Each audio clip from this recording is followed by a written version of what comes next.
the world crisis. But as you see, it is an interdisciplinary exploration. I will take off with the philosophical point of view. How does Aurobindo give us an explanation of this crisis from the point of view of evolution and philosophy, or philosophy and evolution? You see, nowadays all of you know, are very well aware of all the different crises that are taking place all over the world, especially India, Egypt, and some of the African countries. And also, a couple of years back, we have heard of the financial crisis, the financial meltdown, and all that.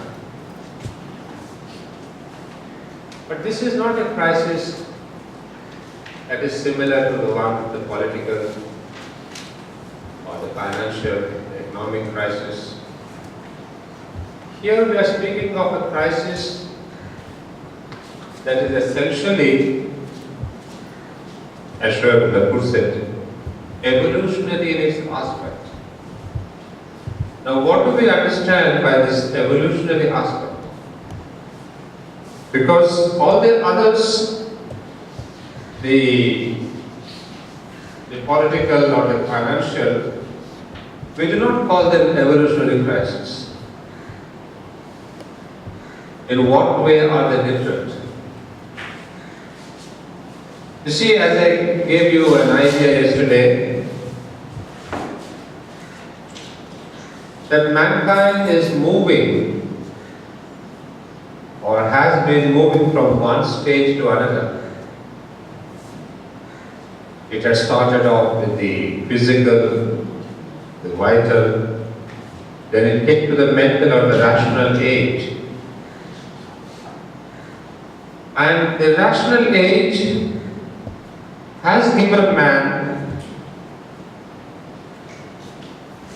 a great many things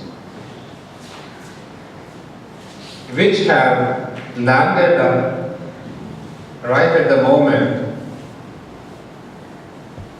in what Aurobindo would call as economic barbarism.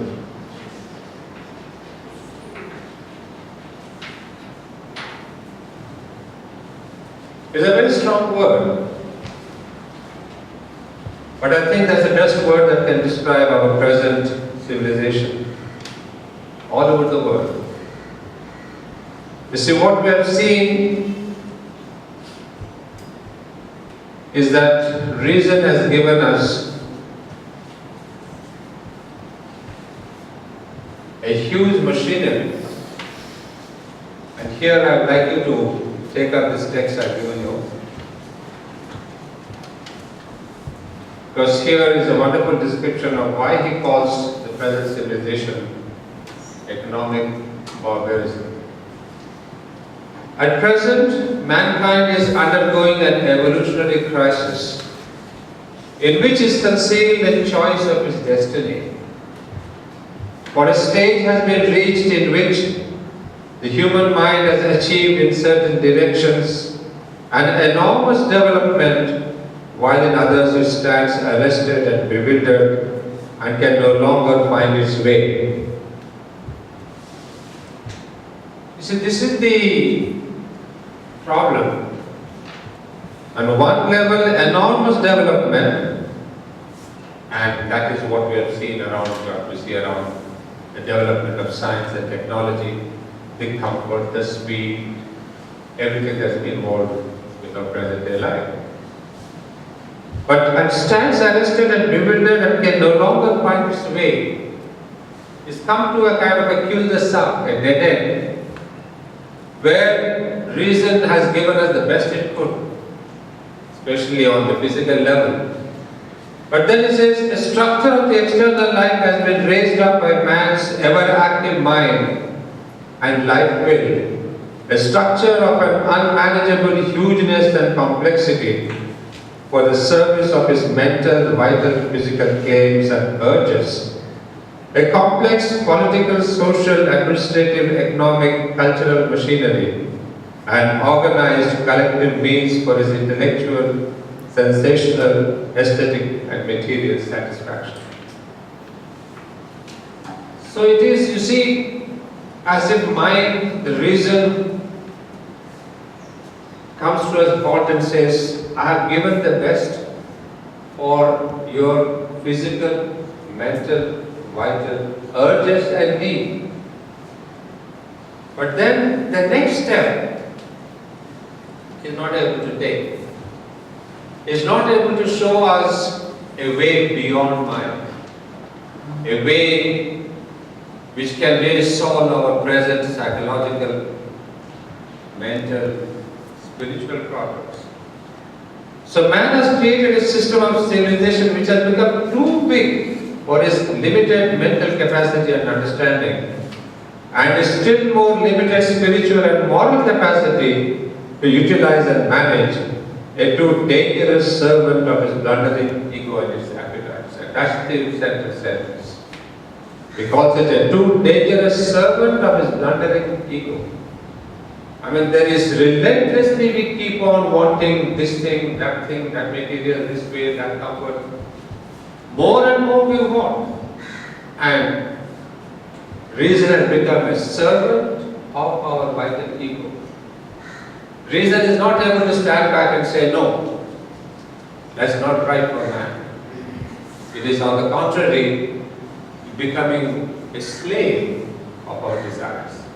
So that's where we see, for no greater seeing mind, no intuitive soul of knowledge has yet come to his surface of consciousness which could make his basic fullness of life a condition for the free growth of something that exceeded it. You see, that's the tragedy of man at present, that he doesn't even believe that there's something beyond. Most of the human beings, they think the rational mind is the end, the highest that man can have, and so make use of this rational mind more and more. But sure, those who say, there is something exceeding it, hiding behind it. But this mental, rational ego is so strong, it will not accept that there is something beyond. And now this is a point.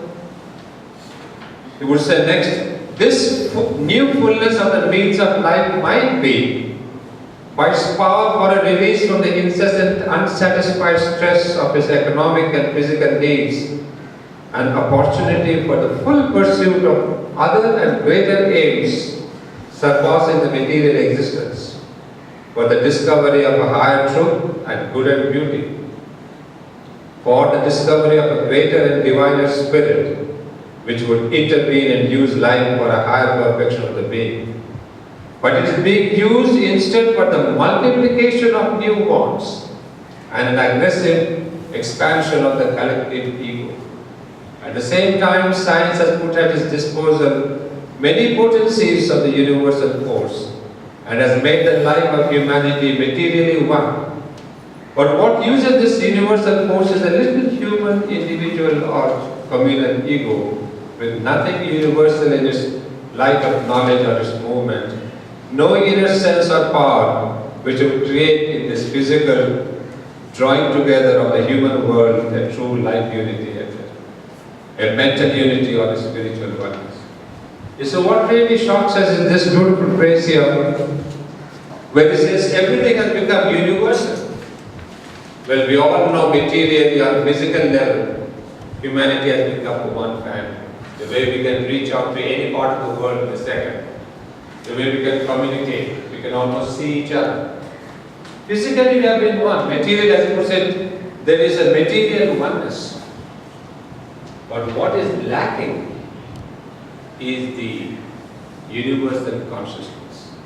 You see, we have universalized matter, but parallelly, there is no expansion of consciousness.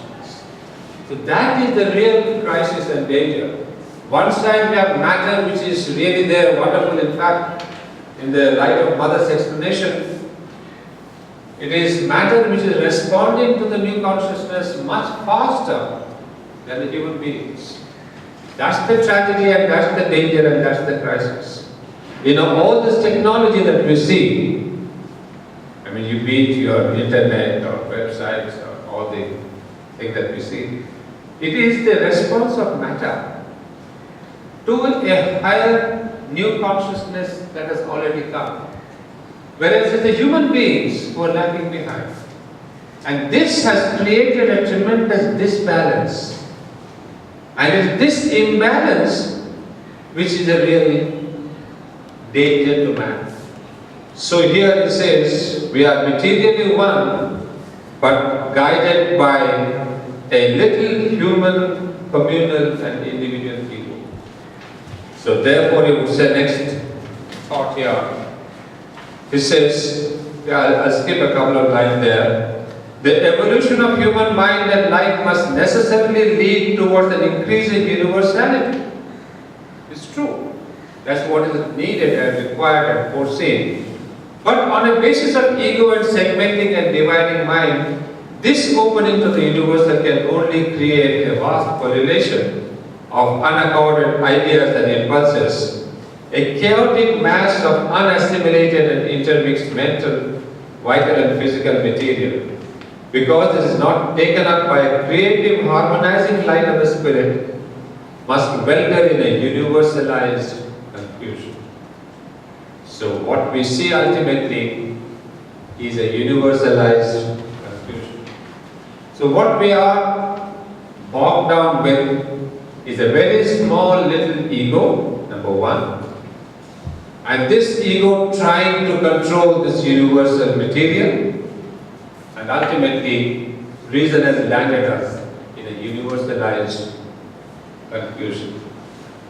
And further he will conclude saying, man has harmonized life in the past by organized ideas and limitation.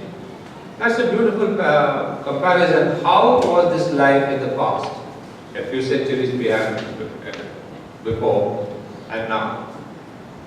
Man has harmonized life in the past by organized ideation and limitation.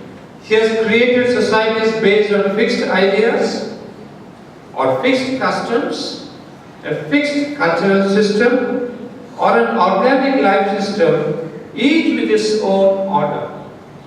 You see, especially in India, all of us know this social system of the four castes, and then the social system, how we used to have the dharmas, each one having his own duty. Then we had the political system, then we had the panchayat system. Everything was really cut and dry. In a way, it was good. He says it was limited. So we knew exactly what we wanted, where we are going, because it was all very well structured. But then now he says what's happening? The throwing of all this into the melting pot of a more and more intermingling life, and a pouring in of ever new ideas and motives and facts and possibilities call for a greater consciousness to meet and master the increasing potentialities of existence and our lives. But what is the difference in modern times? All these boundaries have been broken. There is no fixed custom, fixed ideas, fixed cultural system. The way the whole world is invaded by the West, by East, by North, by South. There is no single culture which will really stand out and say, this is me. There is no purity of culture now. It is all becoming one amalgamated influence culture. Be it China, or India, or America, or Europe. We are all, mixing up cultural values, not only matter, but cultural values. So we don't have fixed ideas, fixed culture, fixed ideas and customs. So it says it's all been thrown into a melting pot. And for this complexity of the present situation, if there isn't a sufficient expansion of consciousness, then that creates a crisis.